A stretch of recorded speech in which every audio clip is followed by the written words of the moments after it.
on this episode of Castleberry's stupid lawn renovation. How to make lawn poop.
Hungry.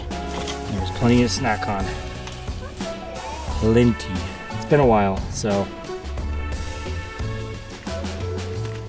he's fat and sassy.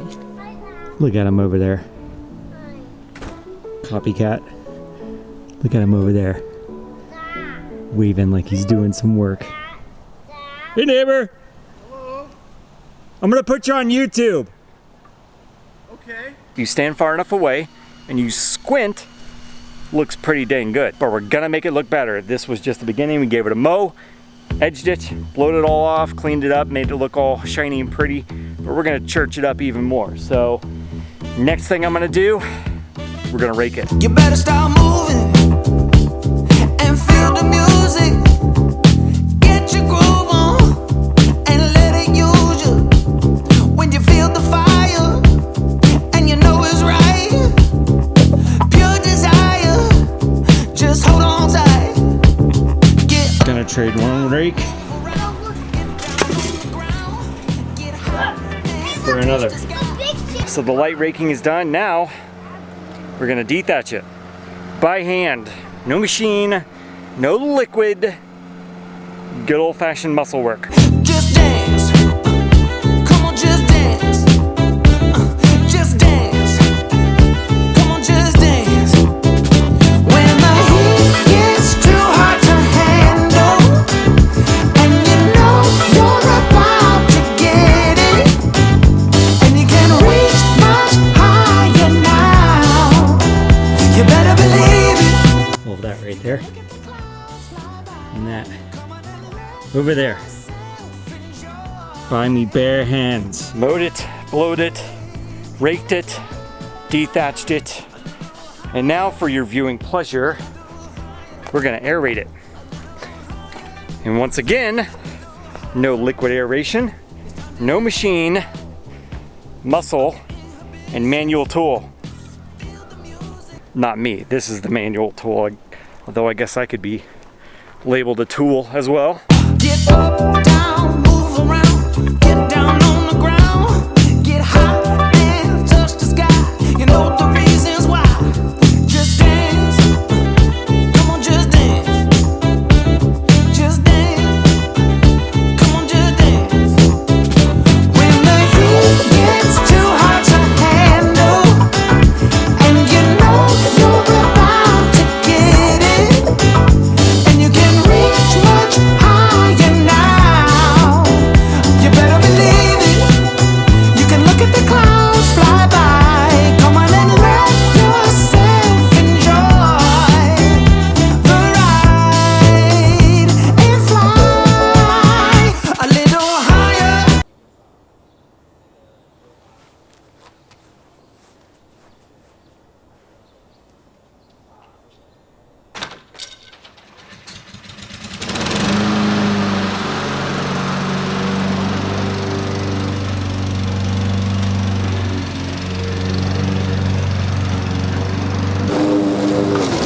everything we've done for the front yard, we're now gonna have to do for the backyard. We've gone through and scalped it down. We're gonna need to go through and rake all this junk out of here. We're gonna need to take the dethatch rake to it and then go through and poke some holes. So let the fun begin back here.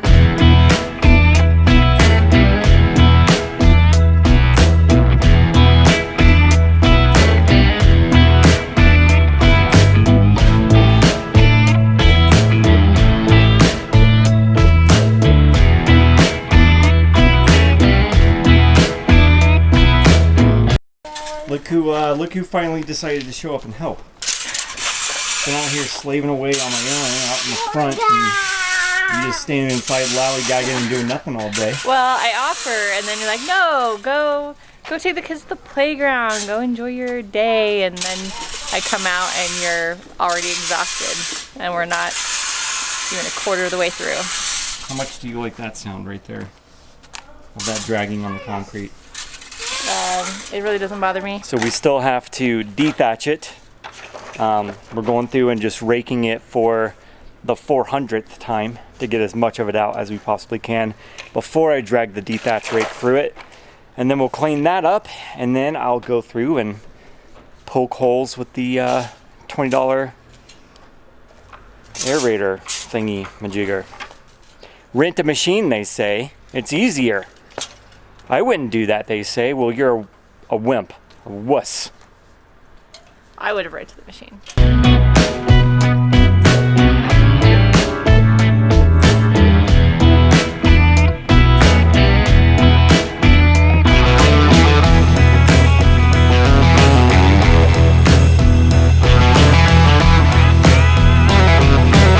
Dethatching is done. Now, before I aerate, I need to go through and I gotta fill some holes like this one right here.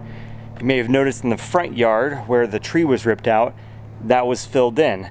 Luckily, I have a neighbor who is doing some home renovations where he had to dig down, I think it was like, I don't know, 15, 20 feet, and he had all this extra dirt that he had to get rid of. So he brought his machine over and dumped some in that little hole, and I leveled it out with the proper leveling rake. You might be asking yourself, what is the proper leveling rake? And the proper one is the one you can afford. The one that I'm using is just a regular old rake, flipped over, and use that to level out the dirt. I mean, if you want to go drop 100, 150, 200, 300 bucks on one, go for it. But the Home Depot special works just fine. So that's what I'm going to use to level out these spots here in the yard. And after I do that, it's on to aerating.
To say this was a chore, I think, is a huge understatement. That was a ton of work.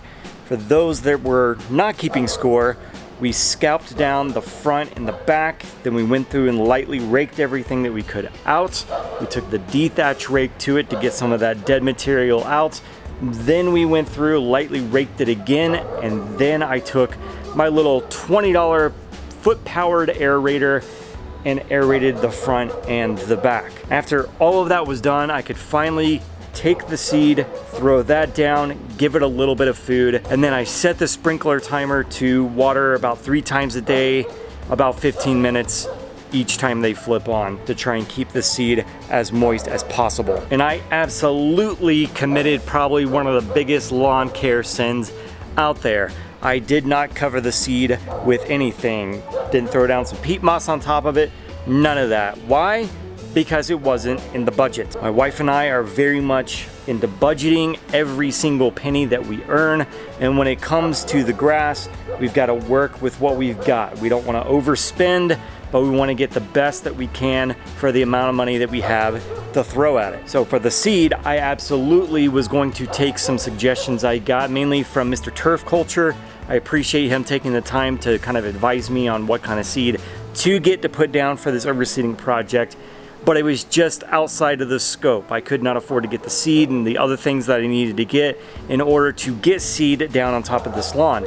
So I had to go back up to the co-op and see what they had. And that led me to getting the seed that I got. It's from a company called Wheatland, which is up in Brigham City, Utah, not far from where I'm at. And it's called the Cache Valley Turf Blend. It's a Yellowstone Kentucky Bluegrass with a Majesty Perennial Ryegrass, Hampton Kentucky Bluegrass, and Oracle Creeping Red Fescue. Now, I'm not too thrilled with that blend, especially because it's got the perennial rye and that creeping red fescue in there.